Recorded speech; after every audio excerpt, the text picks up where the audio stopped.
Incident జరిగితే అయ్యా ఇట్లా జరిగింది కదా దానికి ఏమి మీ యొక్క ఆన్సర్ అంటే చెప్పగలను దాన్ని అంతే కదా. ఇప్పుడు కరెక్ట్ పాయింట్కి వచ్చింది. నిన్న అక్కడ ఇంట్లో ఎవరు లేరు, జడ్పీటీసీ బొమ్మరాజ్పేట వాళ్ళు ఆడవాళ్ళ ఇంట్లో ఉన్నప్పుడు ఇంట్లో పోయి పోలీసులు అరాచకంగా ప్రవర్తించారు. ఈరోజు యూసుఫ్ వాళ్ళ మదర్ ఒక్కతే ఓల్డ్ ఏజ్ ఆమె ఉంటుంది, 85 ఏళ్ళు ఉంటాయి. 85-90 ఏళ్ళు ఉన్న ముస్లాం ఉన్న ఇంట్లో మీరు ఇంట్లోకి పోయి ఇల్లంతా మీరు ఇష్టం వచ్చినట్టు చేస్తే మీరేమో ఇచ్చిందా, నోటీస్ సర్వ్ చేసిందా? వితౌట్ నోటీస్ మీరు ఇంట్లోకి వెళ్ళి ఇంట్లో ఏదంటే సెర్చ్ చేయొచ్చా? మైనారిటీస్ ఇళ్లకు పోలీసులు వితౌట్ పర్మిషన్ లోపలికి వెళ్ళిపోవచ్చా? దాని ఎంక్వైరీ ఏదైనా ఉంటే ఆ సంబంధిత అధికారులు ఎవరు పోయినారు, ఎందుకు పోయినారు, తప్పకుండా ఉన్నతాధికారులు దాని మీద యాక్షన్ తీసుకుంటారు. అసలు ఎవరు డిపార్ట్మెంట్ సార్? మేము అడిగాము మిమ్మల్ని, లోకల్ పోలీస్ పోయిందా, మీకు ఇన్కమ్ ట్యాక్స్ వాళ్ళు వచ్చిందా, లేకపోతే రిటర్నింగ్ ఆఫీసర్ ఎవరన్నా ప్రత్యేక సిబ్బందిని పిలిపించిందా? ఒక్కటే టైంలో అందరు కాంగ్రెస్ పార్టీ నాయకుల ఇళ్ల మీదనే దాడి జరిగింది. ఏకపక్షంగా దాడులు చేయడంలా మీకు రాజకీయ కోణం కనిపించడం లేదా? మొన్న ఇన్కమ్ ట్యాక్స్ వాళ్ళు వచ్చి రేడీ చేస్తే దొరికిన నరేందర్ రెడ్డి దాంట్లోనేమో మీరు కనీసం క్రిమినల్ కేసు బుక్ చేయలేదు.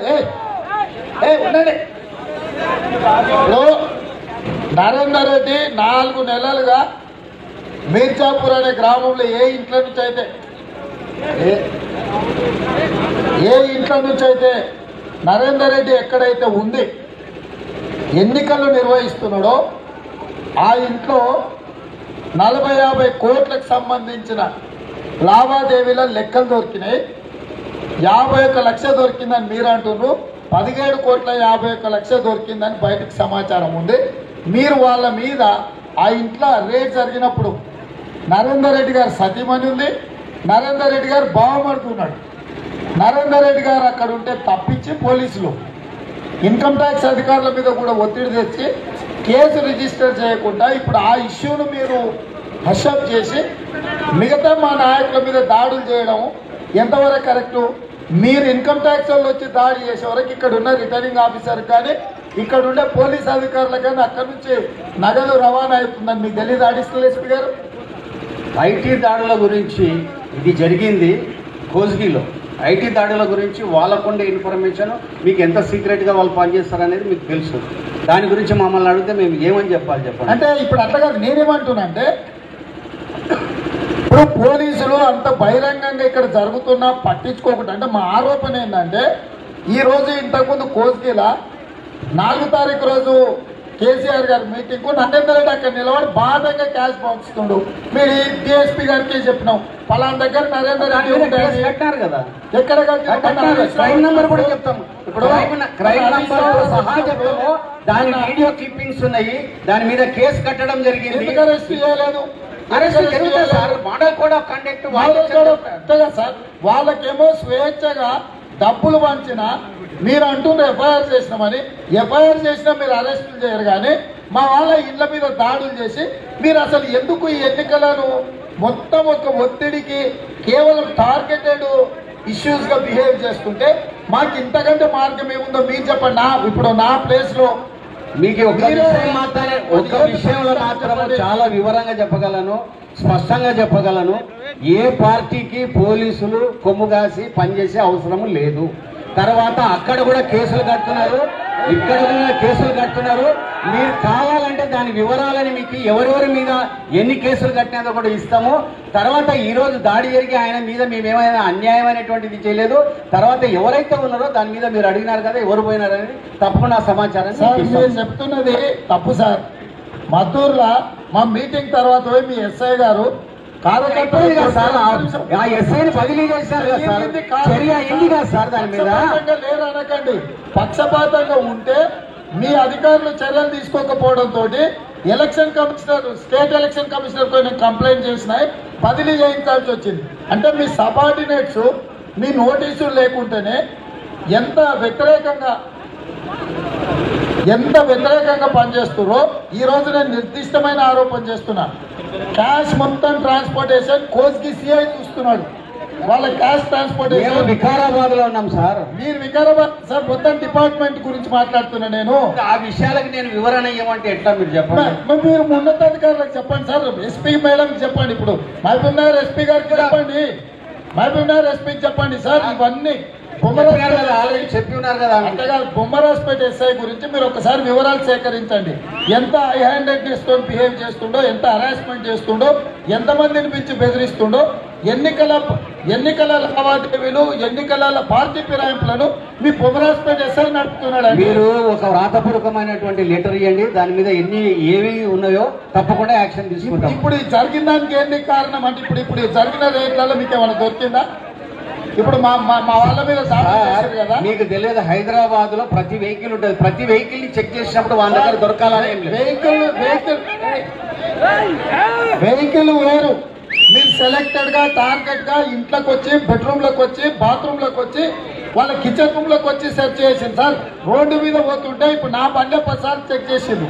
నేను ఎక్కడ అభ్యంతరం పెట్టలే. నేను సాయంత్రం కూడా నేను అంతారం నుంచి వస్తుంటే అరగంట సేపు రోడ్డు పక్కన నన్ను కూర్చోబెట్టి బండి మొత్తం చెక్ చేసింది. మేము దాన్ని చేసేది ఏంటంటే, మీరు ఏమైనా ఒక పత్రం, కంప్లైంట్, ఫిర్యాదు పత్రం ఇవ్వాలి తెలుసుకుంటే ఇవ్వండి. దాని మీద ఏం యాక్షన్ చేయాలనో, తర్వాత దాని మీద ఏం ఎంక్వైరీ చేయాలనో, దాని మీద ఏం విచారణ చేయాలనో అది చేస్తాం. మీరు 2.5 గంటల నుండి అంటే సామాన్య జనానికి మీరు ఇచ్చే ఇబ్బంది మీరు చూడండి. మేము మా నేను పక్కన తిరిగిపోవచ్చు.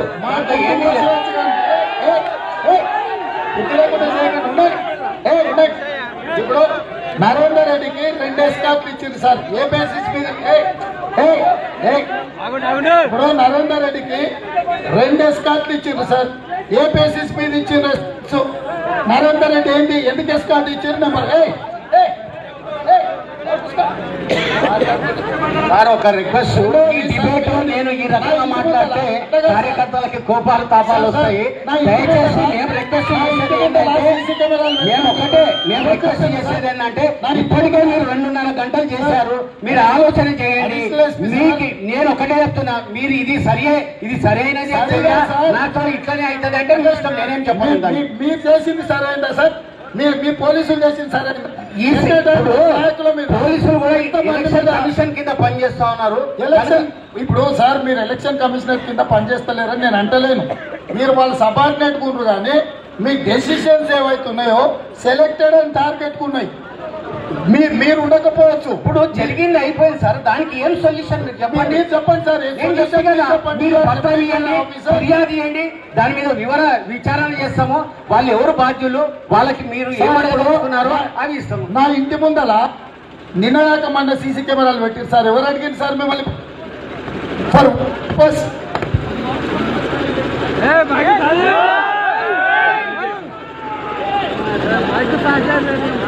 నోటీసులో లేకుండా చేస్తున్నాం మాకు తెలియదు, కానీ పూర్తి స్థాయిలో కార్యకర్తల కంటే హీనంగా నరేందర్ రెడ్డి గారికి సహకరించడానికే పనిచేస్తున్నట్టుగా పనిచేస్తుంది సార్. మా ప్రాంతం అది. మేము ప్రపంచం దృష్టికి దుర్మార్గం మా పట్ల కొంతమంది అధికారులు వ్యవహరిస్తున్నారని తెలియజెప్పాలి. ఏం చేస్తే తెలుస్తుందో చెప్పాలి. దీనికి ఒక ప్రాసెస్ ఉంది, మీకు తెలియంది ఏంది?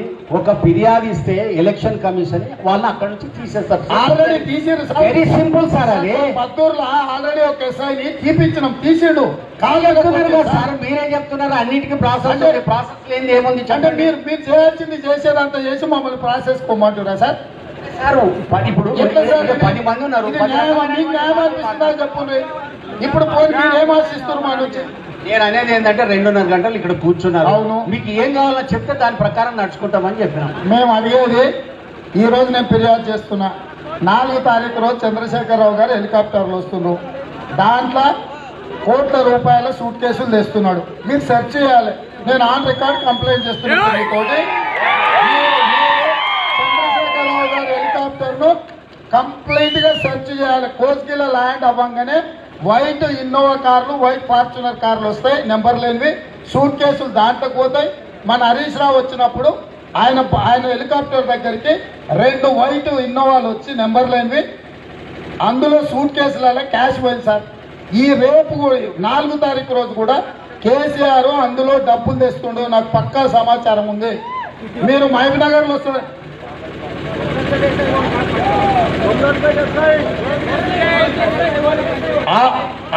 ఆ స్పాట్ ని మీరు మళ్ళీ అంటారు నా పరిధికి రాదు కదా అని. ఇప్పుడు మళ్ళీ మీరు అదనంగానే నాకు తెలియదు కదా అంటారు. అది కాదు, మీరు డిపార్ట్మెంట్కి రిప్రజెంట్ చేస్తున్నారు. పరిధి అనేది పరిధికి సంబంధించిన అధికారులకు ఇంటిమేట్ చేయండి. మీ పరిధి కానప్పుడు యాక్సిడెంట్ అయితే మీరు అటు నుంచి వస్తున్నారు అనుకోండి, పరిధిలో ఉన్న వాళ్ళకి సమాచారం ఇస్తారు కదా. సార్ ఇవాళ జరుగుతున్నది మీకు తెలియదు కదా, మాకు తెలుసు. షాబాద్ వాళ్ళ ఇంజనీరింగ్ కాలేజ్ నుంచి ఎవ్రీడే క్యాష్ వస్తుంది. ఇవాళ టీ న్యూస్, నమస్తే తెలంగాణ పేపర్ కార్లలో రోజు పొద్దున క్యాష్ వస్తుంది. వైట్ ఇన్నోవాలు, వైట్ ఫార్చునర్లు నెంబర్ ప్లేట్లు తీసి మీరు ఏ రూట్లో అయితే పోలీసులను టైట్ సెక్యూరిటీ పెడుతున్నారు ఆ వెహికల్ సేఫ్ ప్యాసేజ్ వదులుతారు సార్. ఒక రిక్వెస్ట్ సార్, ఇంత పెద్ద డిబేట్ దీని గురించి అవసరం లేదు సార్. ప్లీజ్ దయచేసి మాకు కావాల్సింది ఇప్పుడు మీకు ఏమన్నా చెప్పండి ఈ ఇష్యూ గురించి. మొత్తం విషయాలు చెప్తే నేను అంత పెద్ద అధికారిని కాదు సార్. కరెక్టే సార్. ఇప్పుడు మా ఇళ్ళ మీద దాడి జరిగింది. దాడిలో ఫిర్యాదుదారులు ఎవరు దొరికింది ఏంటి, మీరు అధికారికంగా మాకు కాగితం ఇవ్వండి. మీరు అధికారికంగా మీ యొక్క పిటిషన్ ఇస్తే తప్పకుండా దాని మీద ఎంక్వైరీ చేసి మీకు సమాధానం ఇస్తాం. మిత్రులారా ఒక నిమిషం. ఇప్పుడు ఇక్కడ ఉన్న అధికారులు నిమిత్త మాత్రులు. వాళ్ళని మనం ఇబ్బంది పెట్టినా వారు మనల్ని ఎమోషనల్ బ్లాక్మెయిల్ చేస్తున్నారు. మీరు ప్రజలకు అసౌకర్యం కలిగిస్తున్నారు, మీరు ఇట్లా చేయడం మంచిదా అని. ఒక రకంగా వారు రైట్ మాట్లాడుతున్నట్టు మనం ఏదో రాంగ్ మాట్లాడుతున్నట్టు ఉంది. గిచ్చి మనం ఎందుకు ఏడుస్తున్నాం అన్నట్టుగా అడిషనల్ ఎస్పీ గారు చెప్తున్నారు. ఏదేమైనా చట్టాన్ని గౌరవించాల్సిన వ్యక్తులు మనము. ఇప్పుడు రాస్తారోకో ద్వారా రాష్ట్ర ప్రజలకు కొడంగల్ నియోజకవర్గంలో చంద్రశేఖరరావు గారు ఏ రకంగా అరాచకంగా దుర్మార్గంగా కొంతమంది, అందరిని మాట్లాడట్లే, కొంతమంది పోలీస్ అధికారులను పూర్తి స్థాయిలో ఉపయోగించుకొని ఈ ఎన్నికల ప్రక్రియను మొత్తం ఒక ప్రహసనంగా తయారు చేసి ఎన్నికలలో ఎట్లయినా నెగ్గాలనే ప్రయత్నం చేస్తుండు. వీటన్నిటికీ మన జ్యోతి రాజేష్ రెడ్డి ఇంట్లో కానీ, బొమరాజ్పేటలో రామరెడ్డి ఇంట్లో కానీ, యూసుఫ్ ఇంట్లో కానీ, మధుసూదన్ రెడ్డి ఇంట్లో కానీ, మిగతా కార్యకర్తల ఇండ్ల మీద, నా ఇంటి ముందర పెట్టిన పత్తూరులో మాధవరెడ్డి ఇంట్లో, నా ఇంటి ముందర గేట్లు అంటే కరెక్ట్ మన టర్నింగ్ మీద వచ్చిపోయేటోళ్ళ మీద నిఘా పెట్టడానికి సీసీ కెమెరాలు, ఇవన్నీ కూడా ఎన్నికల ప్రక్రియనంతా కూడా కేసీఆర్ కనసాగలలో, టీఆర్ఎస్ నాయకుల కనసాగలలో చేయాలని ఈరోజు ప్రయత్నం చేస్తున్నారు. అందుకు నిరసనగా పాత్రికేయ మిత్రులారా మీరు రాసుకోండి, 4 తారీఖు రోజు కొడంగల్ నియోజకవర్గ బంద్కు పిలిపిస్తున్నాము. చంద్రశేఖరరావు గారి దుర్మార్గమైన ఆలోచనకు చంద్రశేఖరరావు గారిని నియోజకవర్గంలో కాళ్ళు పెట్టకుండా అడ్డుకుందాం. ఇవాళ కొడంగల్ నియోజకవర్గంలో ఆయన అనుకుంటున్నాడు ఇష్టం వచ్చినట్టు చేస్తే చెల్లిపోద్దని. కొడంగల్ నియోజకవర్గ ప్రజలకు హై టెన్షన్ వైర్ లాగా కాపలాగుంటా ఎవడొస్తాడో నేను చూస్తా. 4 తారీఖు రోజు ఇవాళ ఇప్పుడు ఈ నిరసనను తాత్కాలికంగా మనం వాయిదా వేసుకుంటున్నాం. అధికారుల విజ్ఞప్తి మేరకు 4 తారీఖు రోజు కొడంగల్ నియోజకవర్గాన్ని బంద్ పాటిద్దాం. కేసీఆర్ కొడంగల్ నియోజకవర్గ పర్యటనను అడ్డుకుందాం. ప్రతి కార్యకర్త ఆ రోజు రోడ్ల మీదకి రావాలి. రోడ్ల మీదకి వచ్చి కేసీఆర్ పర్యటనను అడ్డుకుందాము. కొడంగల్ నియోజకవర్గ బంద్కు పిలిపిస్తున్న 4 తారీఖు రోజు కొడంగల్ నియోజకవర్గ బంద్ పాటించాల్సిందిగా అందరికి కూడా అందరికి విజ్ఞప్తి చేస్తున్నా. అధికారులకు కూడా దయచేసి నేను సూచన చేస్తున్నా, విజ్ఞప్తి చేస్తున్నా. మీరు కొంత సంవయనంతో పరిస్థితులను చక్కదిద్దండి.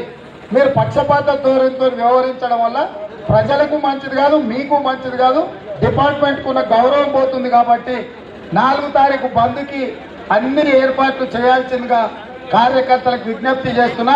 ఎక్కడికక్కడ టీఆర్ఎస్ శ్రేణుల 4 తారీఖు రోజు ముఖ్యంగా ముఖ్యమంత్రి గారి పర్యటనను అడ్డుకుందాం. నేను స్వయంగా గుండెలు చంద్రశేఖరరావు గారి పర్యటనను అడ్డుకుంటా. మన అందరం కలిసి మన నియోజకవర్గం మీద దాడి చేస్తున్న అధికార దుర్వినియోగానికి పాల్పడి ఈ ఎన్నికలలో ఎట్లయినా రేవంత్ రెడ్డిని ఓడించాలని కక్షాపూరిత ధోరణితో వ్యవహరిస్తున్న చంద్రశేఖరరావు గారిని అడ్డుకుందాం.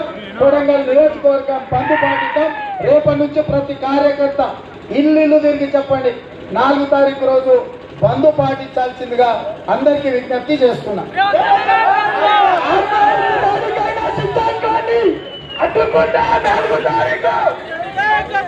ఏంటండి వీడియో నచ్చిందా? అయితే ఓ లైక్ వేసుకోండి, లేదంటే ఓ కామెంట్ చేయండి. ఎప్పటికప్పుడు మా వీడియోస్ చూడాలంటే సబ్స్క్రైబ్ చేసుకోండి.